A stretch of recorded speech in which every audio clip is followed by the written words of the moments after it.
Ay nako Ate Jo, ang dami mong area. Ito pa talaga. Kailangan mo pa talaga kung isama dito at paglakarin mo ako ng ganito. Tingnan mo nga yung area. Oh. Sa bagay may gwapong tanod na sumama sa amin. Aglagto ka! Aglagto ka, naglagto dito ni Kuya ani. Kalabayim suna.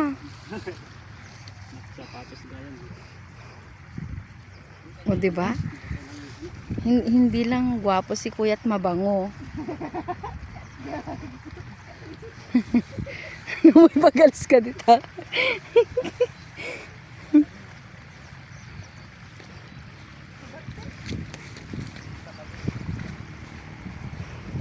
Barangay Lepanto.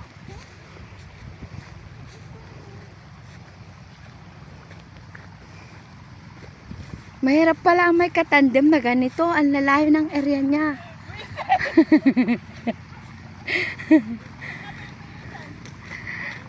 Tas ganito pa ang nangyayari.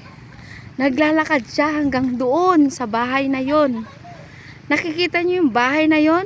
Yun ang interview niya, guys. Oh, 'di ba? Ang layo-layo. Oh.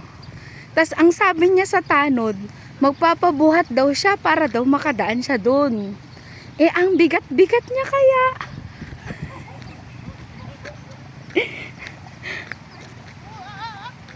Tapos sasabihin niya na iihi daw siya. Sabi ko, iihi siya sa may tambak.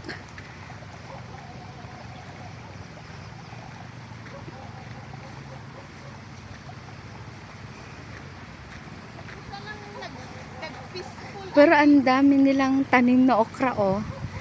Tapos ang dami pa nilang mga tanim na mga ano, prutas-prutas.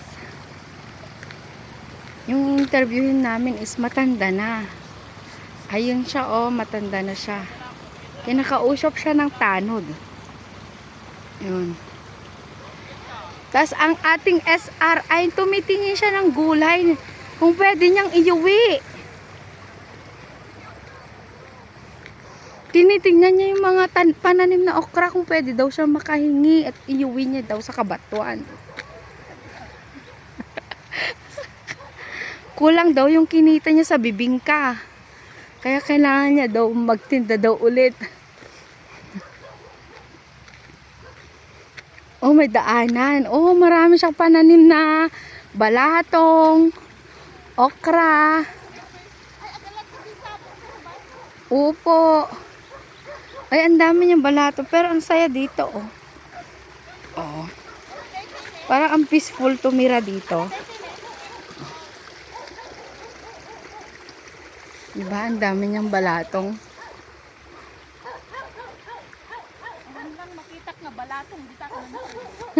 Ayan, oh, balatong. Oo. Kung ilan po ang area neto, kailangan na natin magsukat.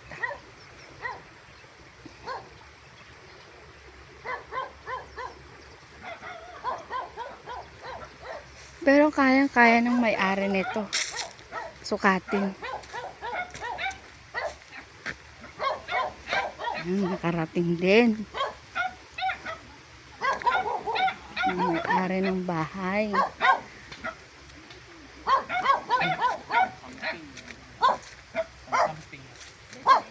Gamot yan, ate. Ate, gamot yan. Wednesday ka. Ay. Agas data. Yung pag nga bigat mo. Ah, extra.